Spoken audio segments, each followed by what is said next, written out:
and knowing that there is something greater than us, and knowing that our purpose is part of our destiny.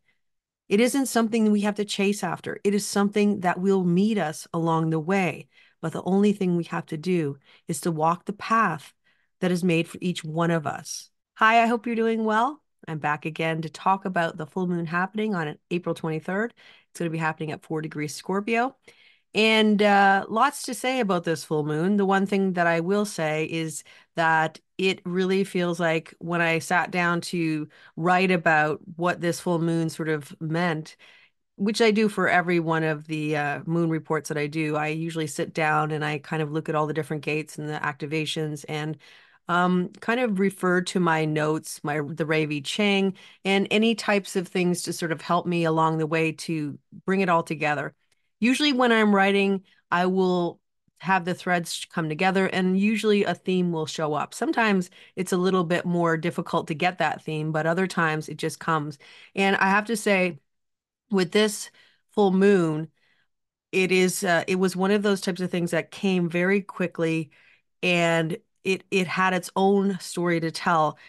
And I think that that was the most impactful part of it. There is a real story that this full moon is telling us. And I think that because it is sort of on the end of the eclipse season, and we've gone through the eclipse season. This is kind of closing a cycle, you could say, especially with Pluto having moved into the gate 41, because I know it's only there for like about a month, but ultimately, this is giving us the beginnings of something new. And maybe it's something new that just begins sort of for this time period.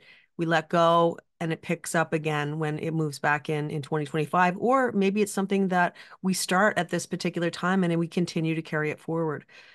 The thing about anything that comes from the gate 41 is it's something that's going to take time and persistence to move forward with, because it is so low down in the body graph that it takes time for that energy to move up into the throat center and become something in the real world.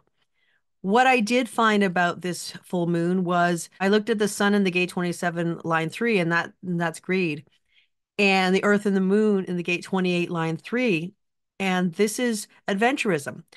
And it really brought to mind the idea of the world that we live in right now, and how we are so run by the tribal the tribal imperative. And when we see in this particular full moon, we have the activation of the 2551, which is the activation of the only non-tribal channel in the whole will center. It really does bring the focus to that one triangle, that hierarchical triangle that is the symbolism of life on planet Earth.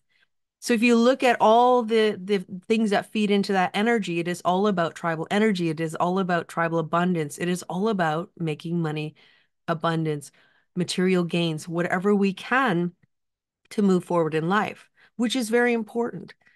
Ultimately, if we don't have resources and the things we need, food, shelter, the basics at least, living on planet Earth is impossible. It is all those things that are required. And yet, what this full moon is telling us is that there is something else in there. Something within that abundance is something else, and that's the spiritual abundance. Neptune is connecting with Mercury, and it's also connecting with the North Node. The North Node is where we're moving in the future, where we're putting our energy as we go forward. If you look at Neptune in the gate 25 line 1, activating the exaltation that has been out of play for quite a few years, maybe 50 to 60. And you look at the North Node in the 51 line 1, these two energies are in resonance. And it's saying to us, it's look at the world around us, the inanimate even, the people around us, humanity, every single face. We are all in this incarnation at this very moment. It's really talking about the concept that we're all in this process of living a life.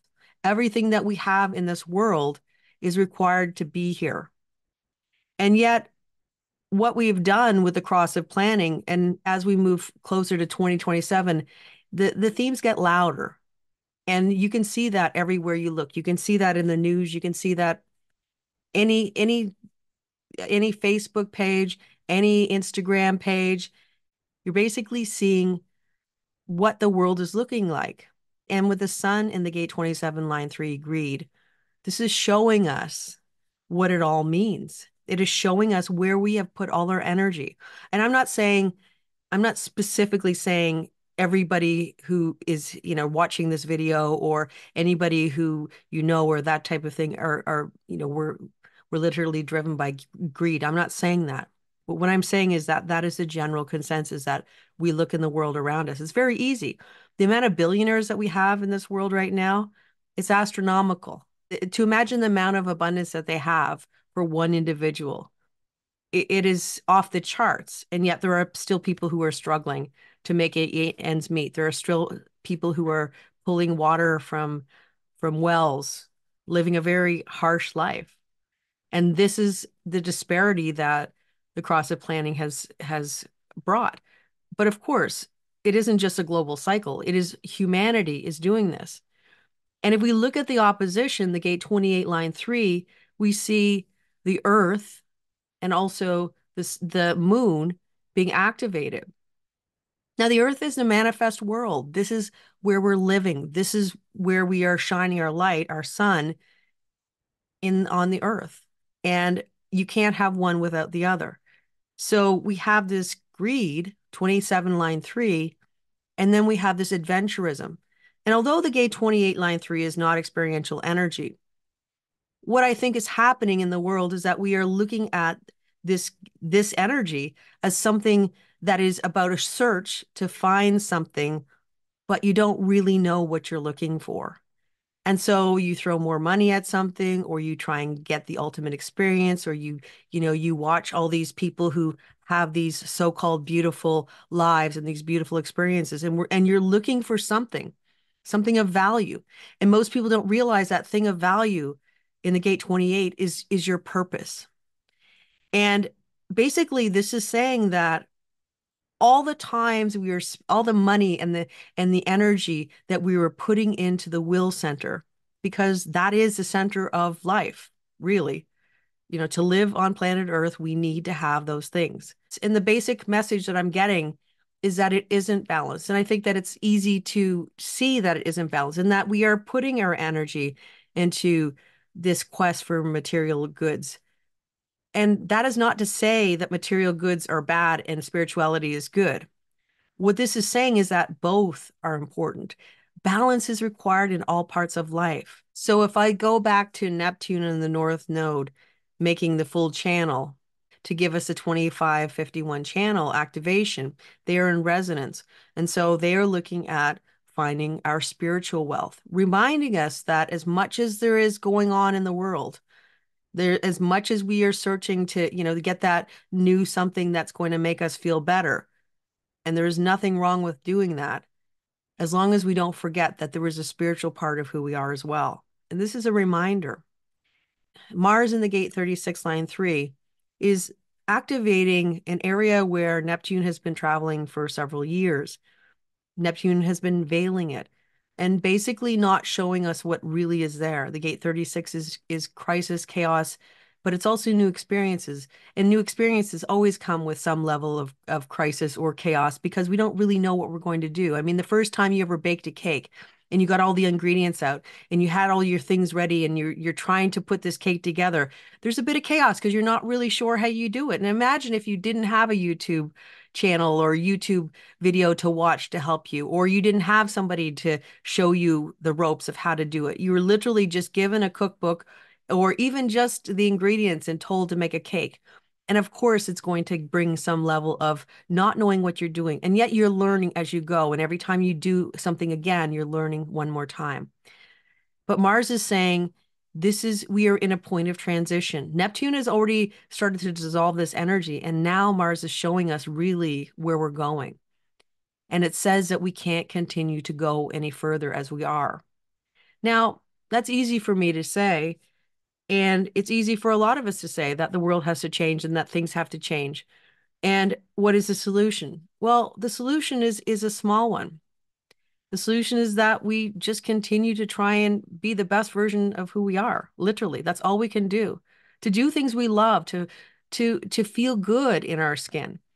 And that kind of energy really does up the vibration. It really does show that there are ways to find fun and love and even, the joy of life that are not related to the next great trip to so and so or the next great party or the next great whatever.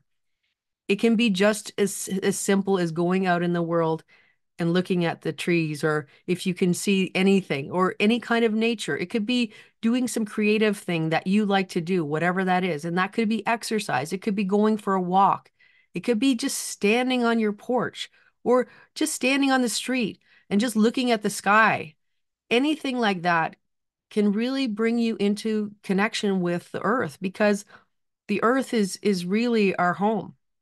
And I think the materialism, this quest to always have something bigger and better and more important and be more important, and all those things that we are always trying to, strive to do, is truly stopping us from progressing in a way that we can.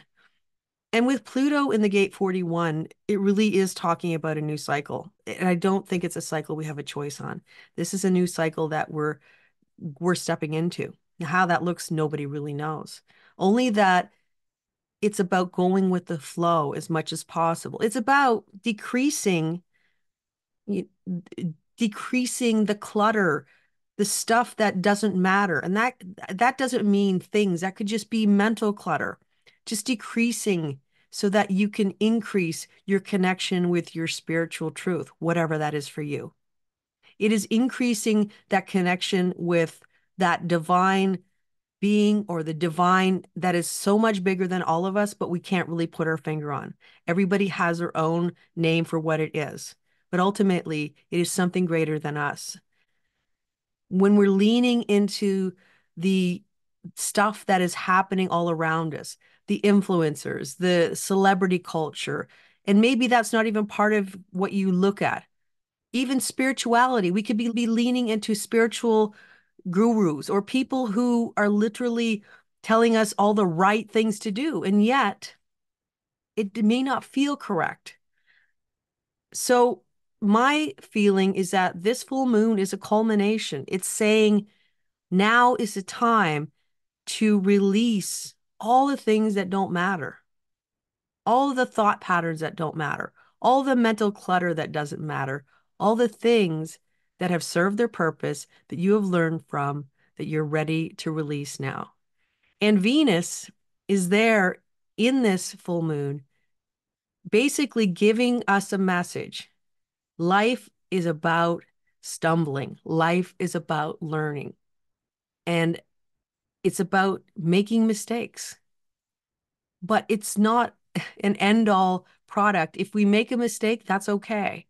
Because the end of the day, the question is, what did I learn?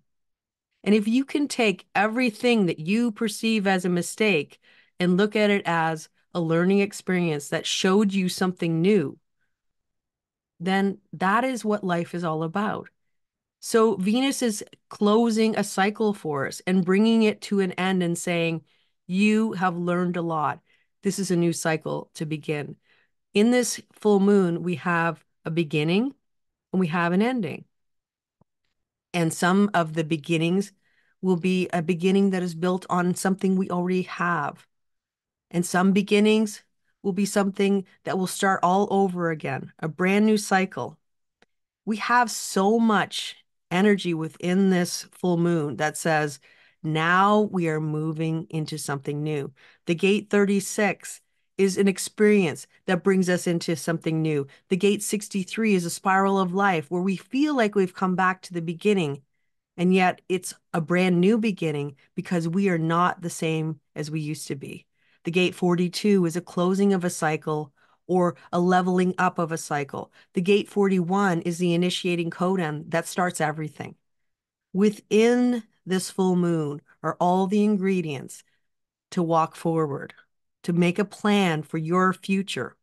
And when I say a plan, keep it loose, keep it ready to change if necessary, because that's what life is about. The experiential way is a way of life just shifting and us shifting with it. And with the amount of third line energy that we have within this full moon, that is a message that we're being given. So it is a powerful and very impactful full moon. And it is in us to shift and change and do what we want to do, or we can stay the same. The choice is always yours. And in closing, I will read one line that came to me when I was writing about this full moon. Change is here, but there are many steps to take before you reach the goal. Patience and persistence and connecting with your signs and symbols will point the way. If you look, you will see. With that said, I hope you have an inspired and peaceful full moon, and I will see you next time. Until then, take care and bye for now.